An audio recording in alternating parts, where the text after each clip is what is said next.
আসসালামু আলাইকুম ওয়া রাহমাতুল্লাহ। 10 মিনিট মাদ্রাসায় আপনাকে স্বাগতম। আজ আমরা এমন 7টি কাজ সম্পর্কে জানব যা মানুষকে ধ্বংস করে। রাসূলুল্লাহ সাল্লাল্লাহু আলাইহি ওয়াসাল্লাম মানুষকে 7টি কাজ ছেড়ে দিতে বলেছেন, যে কাজগুলো করলে মানুষ নিশ্চিত ধ্বংস হবে, জাহান্নামী হবে তার স্থান। হাদিসে পাকে প্রসঙ্গে বিশ্বনবী সাল্লাল্লাহু আলাইহি ওয়াসাল্লাম ঘোষণা করেন। হযরত আবু হুরায়রা রাদিয়াল্লাহু তাআলা আনহু বর্ণনা করেন, রাসূলুল্লাহ সাল্লাল্লাহু আলাইহি ওয়াসাল্লাম বলেছেন, তোমরা 7টি ধ্বংসাত্মক কাজ ছেড়ে দাও। সাহাবাগণ জানতে চাইলেন, সেগুলো কি? রাসূলুল্লাহ সাল্লাল্লাহু আলাইহি ওয়াসাল্লাম তখন 7টি কাজের কথা উল্লেখ করেন। তা হলো, নম্বর 1, আল্লাহর সঙ্গে শিরিক। শিরিক অনেক বড় অপরাধ। হযরত লুকমান আলাইহিস সালাতু ওয়াস সালাম তার ছেলেকে শিরিক না করতে নিষেধ করেন। আল্লাহ তাআলা কুরআনুল কারীমে উল্লেখ করেন, যখন লুকমান উপদেশ স্বরূপ তার ছেলেকে বলল, হে বৎস, আল্লাহর সঙ্গে শিরিক করো না, নিশ্চয়ই আল্লাহর সঙ্গে কাউকে শরীক করা মহা অন্যায়। সূরা লুকমান আয়াত নম্বর 13। নম্বর 2, জাদু করা। ইসলামে জাদু মারাত্মক অপরাধ। যারা জাদু করে, আখিরাতে তাদের কোনো অংশ নেই। মহান আল্লাহ কুরআনুল কারীমে তা সুস্পষ্ট ভাষায় জানিয়ে দিয়েছেন। আল্লাহ তাআলা বলেন, তারা ভালোভাবেই জানে যে যে কেউ জাদু অবলম্বন করে তার জন্য পরকালে কোনো অংশ নেই। যার বিনিময়ে তারা নিজকে বিক্রয় করেছে তা খুবই মন্দ, যদি তারা জানতো। সূরা বাকারা আয়াত নম্বর 102। নম্বর 3, অন্যায়ভাবে হত্যা করা।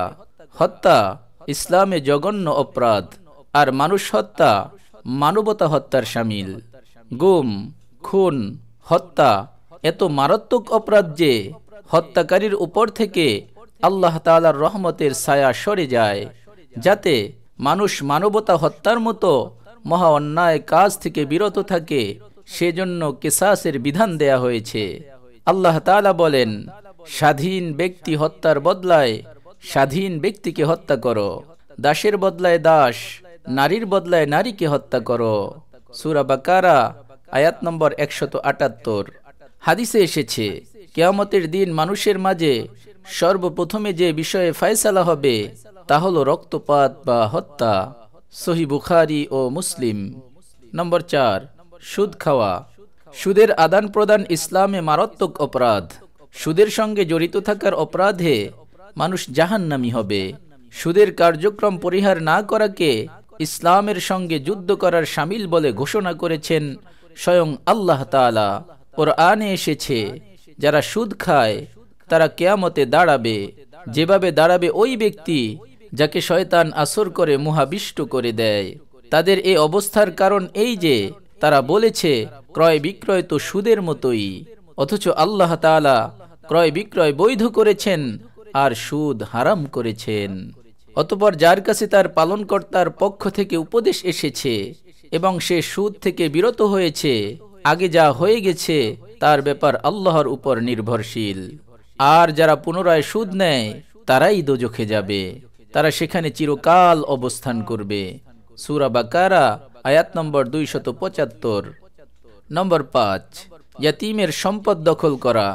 সমাজের সবচেয়ে অসহায় হলো ইয়াতীম। তাদের সম্পদ অন্যায়ভাবে দখল করা মারাত্মক অন্যায়।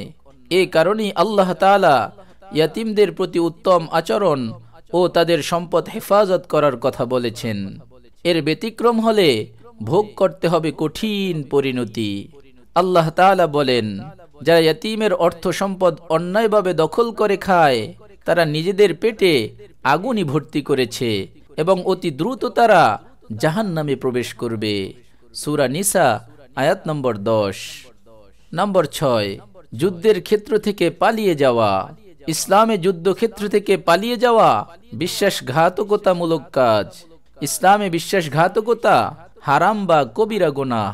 কুরআনুল কারীমে এই কাজের শাস্তি জাহান্নাম হিসেবে আখ্যায়িত করা হয়েছে। আল্লাহ তাআলা বলেন, হে ঈমানদারগণ, তোমরা যখন কাফেরদের সাথে মুখোমুখি হবে তখন পলায়ন করবে না, আর যে লোক সেদিন তাদের থেকে পালিয়ে যাবে অবশ্য যে লড়াইয়ের কৌশল পরিবর্তন করবে কিংবা যে নিজ সৈন্যদের কাছে আশ্রয় নিতে আসে, সে ব্যতীত অন্যরা আল্লাহর গজব সঙ্গে নিয়ে প্রত্যাবর্তন করবে, আর তার ঠিকানা হলো জাহান্নাম। বস্তুত সেটা কত নিকৃষ্ট অবস্থান। সূরা আনফাল আয়াত নম্বর 15-16। নম্বর 7, মুমিনা নারীর প্রতি অপবাদ দেয়া। সতীসাধ্যী নারীর প্রতি ব্যভিচারের অপবাদ দেয়া ইসলামে হারাম বা কবিরা গুনাহ। দুনিয়াতে অপবাদের অপরাধ প্রমাণিত হলে রয়েছে কঠিন শাস্তির ঘোষণা, আর পরকালে রয়েছে কঠিন শাস্তি। আল্লাহ তাআলা বলেন, যারা সতীসাধ্যী নারীর প্রতি অপবাদ আরোপ করে অতঃপর সপক্ষে 4 জন পুরুষ সাক্ষী উপস্থিত করে না, তাদের 80টি বেত্রাঘাত করবে এবং কখনো কোনো বিষয়ে তাদের সাক্ষ্য কবুল করবে না। এরাই নাফরমান। কিন্তু যারা এরপর তওবা করে এবং সংশোধিত হয়, আল্লাহ ক্ষমাশীল, পরম মেহেরবান। সূরা নূর আয়াত নম্বর 4-5। আল্লাহ তাআলা মুসলিম উম্মাহকে কুরআন সুন্নাহ ঘোষিত উল্লেখিত 7টি ধ্বংসকারী কাজ থেকে বিরত থাকার তৌফিক দান করুন, আমিন। আপনি যদি এরকম ভিডিও আরও পেতে চান, তাহলে আমাদের এই চ্যানেলটি সাবস্ক্রাইব করে পাশে রাখা বেল আইকনটি অন করে দিন। আপনার প্রতি শুভ কামনা রেখে আজকের মতো বিদায় নিচ্ছি। আসসালামু আলাইকুম ওয়া রাহমাতুল্লাহ।